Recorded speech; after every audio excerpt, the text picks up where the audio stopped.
राज्यात महाविकास आघाडीची लाट सुरू असताना आता काही गुप्त एजन्सी यांनी कोणते आमदार पाडणार आहेत याची पहिलीच यादी समोर आणलेली आहे। काही एजन्सीने सर्वे केले, त्यामध्ये शिवसेना शिंदे गटाचे काही आमदार हे धोकादायक स्थितीत आहेत।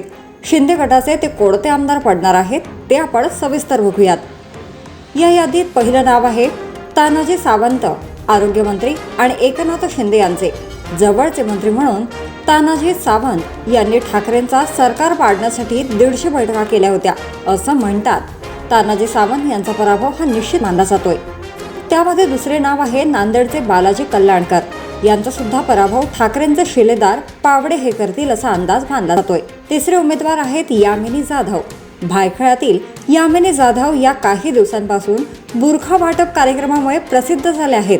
यामिनी जाधव यांचा पराभव हा निश्चित मानला जातोय। चौथे आमदार आहेत प्रकाश सुर्वे। मागाठाण्याचे हे आमदार हे सुद्धा काही दिवसांपासून वादात असतात।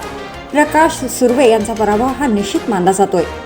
पुढचं नाव आहे चिमण आबा पाटील, एरंडोल मतदारसंघाचे आमदार आणि गुलाबरावच्या कट्टर विरोधक, मात्र त्यांचा सुद्धा पराभव होण्याची स्थिती बोलली जात आहे। पुढचं नाव आहे रमेश बोलणारे, छत्रपती संभाजीनगर जिल्ह्यातील हे आमदार, यांचा सुद्धा पराभव हा निश्चित मानला जातोय। पुढचं नाव आहे सातारा जिल्ह्यातील कोरेगाव आमदार महेश शिंदे यांना शशिकांत शिंदे हे निवडणुकीत नक्कीच पाडतील असा अंदाज व्यक्त केला जातोय। पुढचा आमदार आहे बालाजी किणेकर।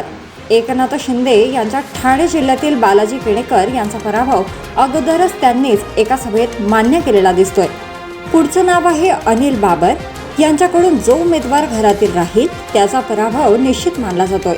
तर हे होते शिवसेना शिंदे गटाचे 9 उमेदवार, जे ठाकरे यांच्या शिलेदारांनी त्यांचा पराभव करण्याची योजना सुद्धा आखलेली आहे।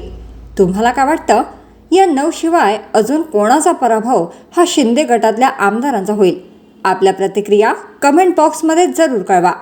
जर तुम्ही अजूनही YouTube चॅनलला सबस्क्राईब केलं नसेल तर ते लगेच सबस्क्राईब करा